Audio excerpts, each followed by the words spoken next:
ನಮಸ್ಕಾರ ಎಲ್ಲರಿಗೂ, ನಾನು ನಿಮ್ಮ ಪ್ರೀತಿಯ ರಾಯಚೂರು ಹುಡುಗಿ. ತಮಗೆಲ್ಲರಿಗೂ ಅಮ್ಮ ಅಡುಗೆ ಮನೆ ಯೂಟ್ಯೂಬ್ ಚಾನಲ್ಗೆ ಸ್ವಾಗತ ಸುಸ್ವಾಗತ. ಇವತ್ತಿನ ಸ್ಪೆಷಲ್ ರೆಸಿಪಿ ಏನಪ್ಪ ಅಂದರೆ ಸಖತ್ ಟೇಸ್ಟಿಯಾಗಿರುವಂತಹ ಹಾಗೆ ಪ್ರೋಟೀನ್ ರಿಚ್ ಆಗಿರುವಂತಹ ಡ್ರೈ ಫ್ರೂಟ್ಸ್ ಲಾಡುನ ಯಾವ ರೀತಿ ಮಾಡೋದು ಅಂತ ನೋಡ್ಕೊಂಡು ಬರೋಣ. ಮೊದಲಿಗೆ ಈ ರೆಸಿಪಿನ ಮಾಡಲಿಕ್ಕೆ 1 ಕಪ್ಪಷ್ಟು ಗೋಡಂಬಿ, 1 ಕಪ್ಪಷ್ಟು ಬಾದಾಮಿ, 1 ಕಪ್ಪಷ್ಟು ಒಣ ದ್ರಾಕ್ಷಿ ಹಾಗೂ 1 ಕಪ್ಪಷ್ಟು ಖರ್ಜೂರನ ತೊಗೊತಾ ಇದ್ದೀನಿ.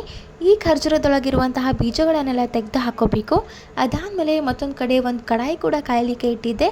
ಕಡಾಯಿ ಇನ್ನೇನೋ ಕಾದಾಗಿದೆ ಅಂದಮೇಲೆ 1 ದೊಡ್ಡ ಸ್ಪೂನಷ್ಟು ತುಪ್ಪನ ಹಾಕ್ತಾ ಇದ್ದೀನಿ.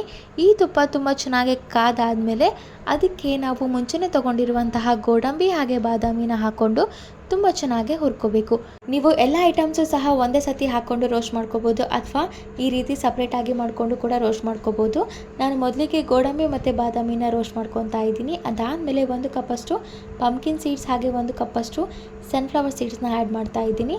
ಅದು ಸ್ವಲ್ಪ ರೋಸ್ಟ್ ಆದಮೇಲೆ ನಾವು ಮುಂಚೆನೇ ತೊಗೊಂಡಿರುವಂತಹ ಒಣ ದ್ರಾಕ್ಷಿ ಹಾಗೆ ಖರ್ಜೂರನ ಹಾಕ್ಕೊಂಡು ಸ್ವಲ್ಪ ಫ್ರೈ ಮಾಡ್ಕೊಂಡು ಆದಮೇಲೆ ಫ್ಲೇಮ್ನ ಆಫ್ ಮಾಡಿಕೊಂಡು ಅದು ಕಂಪ್ಲೀಟಾಗಿ ಕೂಲ್ ಆಗೋಕ್ಕೆ ಬಿಡಬೇಕು.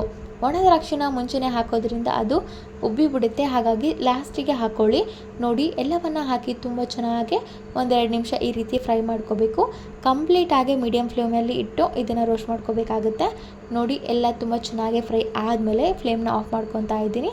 ಅದಾದಮೇಲೆ ಇದನ್ನು ಕೂಲಾಗಕ್ಕೆ ಬಿಟ್ಟು ಒಂದು ಮಿಕ್ಸಿ ಜಾರ್ನ ತಗೊಂಡು ಆ ಮಿಕ್ಸಿ ಜಾರ್ಗೆ ಹಾಕ್ಕೊಂಡು ನುಣ್ಣಗೆ ರುಬ್ಕೋಬೇಕು.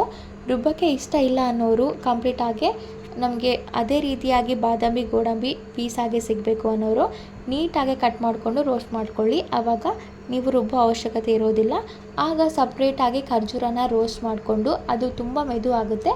ಆವಾಗ ನೀವು ಎಲ್ಲ ಪೀಸಸ್ ಏನು ಕಟ್ ಮಾಡ್ಕೊಂಡಿರ್ತೀರಲ್ಲ ಗೋಡಂಬಿ ದ್ರಾಕ್ಷಿ ಬಾದಾಮಿನ ಅದಕ್ಕೆ ಹಾಕಿ ತುಂಬ ಚೆನ್ನಾಗಿ ಉಂಡೆ ಕಟ್ಕೋಬೋದು. ನಾನಿಲ್ಲಿ ಇದನ್ನು ಗ್ರೈಂಡ್ ಮಾಡ್ಕೊತಾ ಇದ್ದೀನಿ. ಗ್ರೈಂಡ್ ಮಾಡ್ಕೊಂಡಾದಮೇಲೆ ನೋಡಿ ಎಷ್ಟು ಚೆನ್ನಾಗಿ ಮಿಕ್ಸರ್ ರೆಡಿಯಾಗಿದೆ ಅಂತ. ಈ ಮಿಕ್ಸರ್ನ ತುಂಬ ಚೆನ್ನಾಗಿ ಕಲಿಸ್ಕೋಬೇಕು. ಅದಾದಮೇಲೆ ಈ ರೀತಿ ಉಂಡೆಗಳನ್ನು ಕಟ್ಕೋಬೇಕು.